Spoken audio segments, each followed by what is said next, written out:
ರತ್ನ, ರಶ್ಮಿ ಬಗ್ಗೆ ತುಂಬ ತಲೆ ಕೆಡ್ಸ್ಕೊಬೇಡಮ್ಮ. ನಾವಿಲ್ವಾ, ನಾವು ನೋಡ್ಕೋತೀವಿ. ಯೋಚನೆ ಮಾಡದೆ ಹೇಗಿರೋಕ್ಕಾಗತ್ತೆ ಅತ್ತೆ?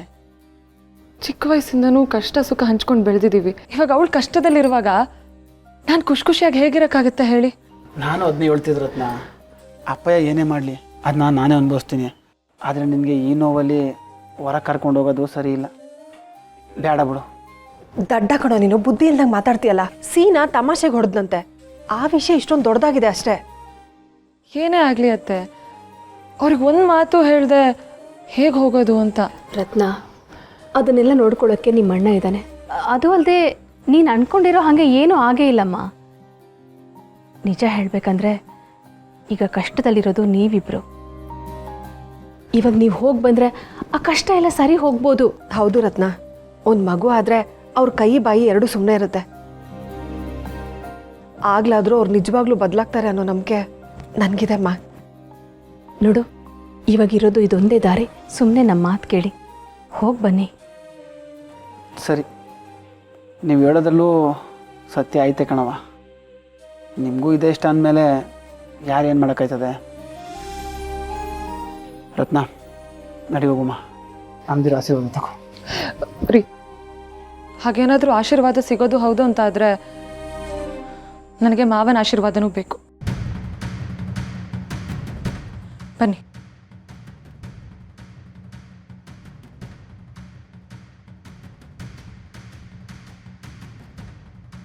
ಮಾವ, ಆಶೀರ್ವಾದ ಮಾಡಿ.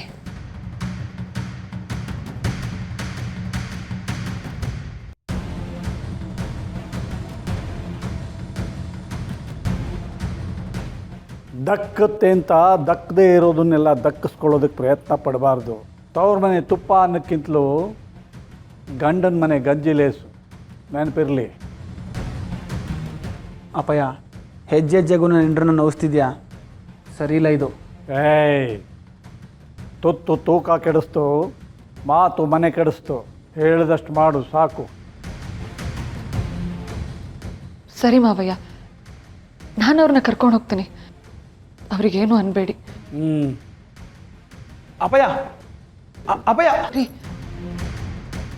ಹೋಗ್ಲಿ ಬಿಡಿ. ಸರಿನಮ್ಮ, ಇಬ್ರು ಹೋಗಿ ಬನ್ನಿ.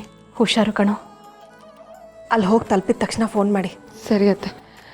ರೀ, ಹೋಗ್ತಾ ಅಣ್ಣನ ಮನೆಗೆ ಹೋಗೋಣವ. ಹಾಗೆ ರಶ್ಮಿನೂ ನೋಡ್ದಂಗೆ ಆಗುತ್ತೆ. ಸರಿ ರತ್ನ. ಅತ್ತೆ, ಆಶೀರ್ವಾದ ಮಾಡಿ. ಒಳ್ಳೇದಾಗ್ಲಮ್ಮ.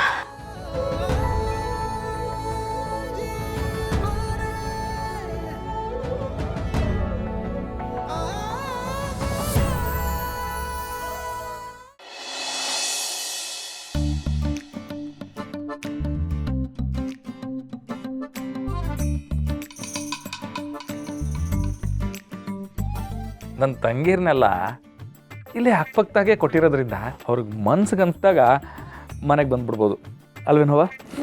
ಅಲ್ವಾ ಮತ್ತೆ ಅಣ್ಣ, ನಾನುವೇ ಓದ್ಕೊಳಮ್ಮ ಅಂತ ಪುಸ್ತಕ ತೆಗೆದ್ನಾ, ಈ ತಲೆ ಬುಡನೂ ಅರ್ಥ ಆಗದೆ ಪಟ್ ಅಂತ ಇಲ್ಲಿಗೆ ಬಂದ್ಬಿಟ್ಟೆ ನೋಡು. ಒಳ್ಳೆ ಕೆಲಸ ಮಾಡಿದೆ ನೋಡು. ಅಕ್ಕ, ನೀನೇನು ಯೋಚನೆ ಮಾಡಬೇಡ, ನಾನಿದ್ದೀನಿ ನಿನಗೆ ಹೇಳ್ಕೊಳಕ್ಕೆ. ಹೇಗಿದ್ರು ಎಕ್ಸಾಮ್ ಬರ್ದಿದ್ದೀನಿ, ಕ್ವಶನ್ ಪೇಪರ್ ಇದೆ, ಅದನ್ನ ಓದ್ಕೊಂಡ್ರೆ ಪಾಸ್ ಆಗೋ ಸಪ್ಲಿಮೆಂಟ್ರಿಗೆ ಬರಿಬೋದು ನೀನು. ನೋಡ್ದ ರಾಣಿ, ನಿಂಗೆ ಹೇಳ್ಕೊಡೋದಕ್ಕೆ ನಾವೆಷ್ಟು ಜನ ಇದ್ದೀವಿ ಅಂತ. ನಾನಿದ್ದೀನಿ, ರಮ್ಯಾ ಇದ್ದಾಳೆ, ನಾನು. ಭಾವ, ನೀವು ನನಗೆ ಹೇಳ್ಕೊಡಿ. ನಾನು 30ವರೆಗೂ ಮಗ್ಗಿ ಕಲ್ತಿದ್ದೀನಿ. ಇನ್ನು ಮಿಕ್ಕಿದ್ದನ್ನ ನೀವು ಹೇಳ್ಕೊಡಿ.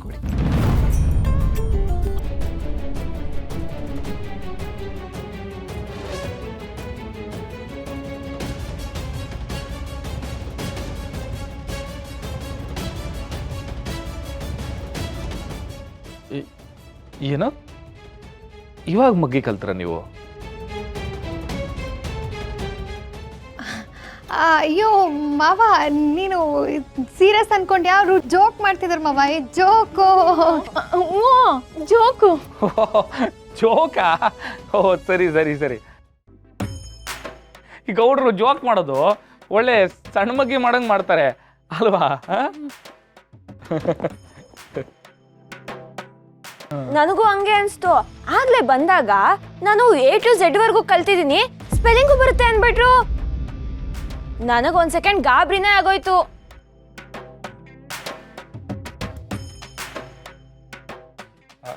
ಅದೇ ಅದೇ ಜೋಕ್ ಮಾಡ್ತವ್ರೆ ಆಟೆಯ. ಜೋಕ್ ಅಂತೆ ಕಣವ.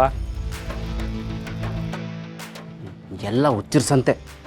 ನನ್ನ ಕಾಮಿನಿ ದೇವಿ ಎಲ್ಲೋದ್ಲು ಸಿಕ್ತಿಲ್ಲ ಅಂತ ನಾನಿದ್ರೆ ಇವ್ರಿಗೆ ಜೋಕ್ ಅಂತೆ, ಜೋಕ್.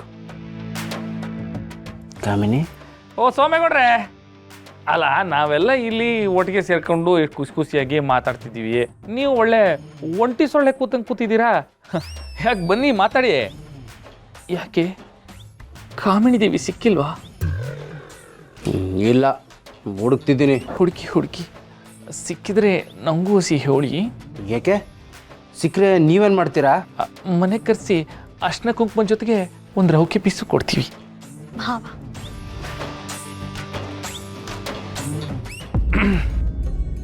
ಎಲ್ಲರೂ ಇದ್ದೀರಾ, ನಾವೆಲ್ಲ ಈಟೊಂದು ಖುಷಿಯಾಗಿದ್ದೀವಿ.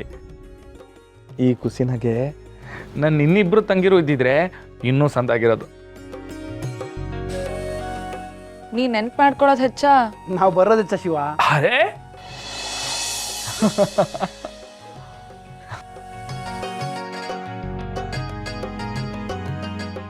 ಅರೆ ರೇ ರೇ, ಬನ್ನಿ ಬನ್ನಿ ಬನ್ನಿ.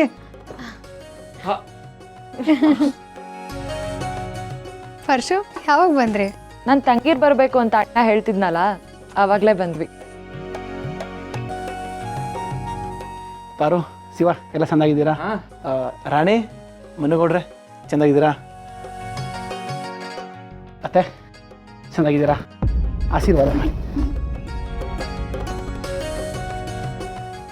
ಒಳ್ಳೇದಾಗ್ಲಪ್ಪ.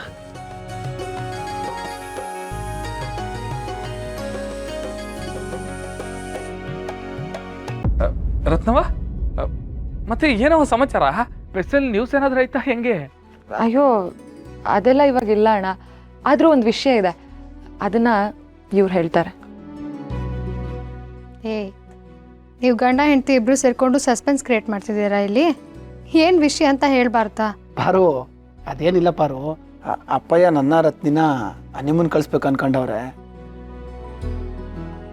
ಅದಕ್ಕೆ ಹೋಗೋಕ್ಕಿಂತ ಮುಂಚೆ ನಿಮಗೆಲ್ಲ ಹೇಳ್ಬಿಟ್ಟು ಹೋಗುಮ ಅಂತ ಬಂದು.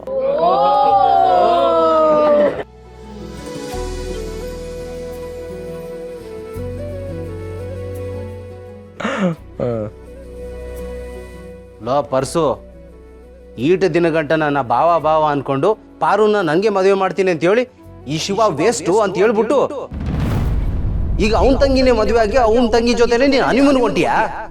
ಇಂಥ ಬಾಳಕ್ಕೆ ನಾಚಿಕೆ ಆಗಲ್ವಲ್ಲ ನಿನಗೆ?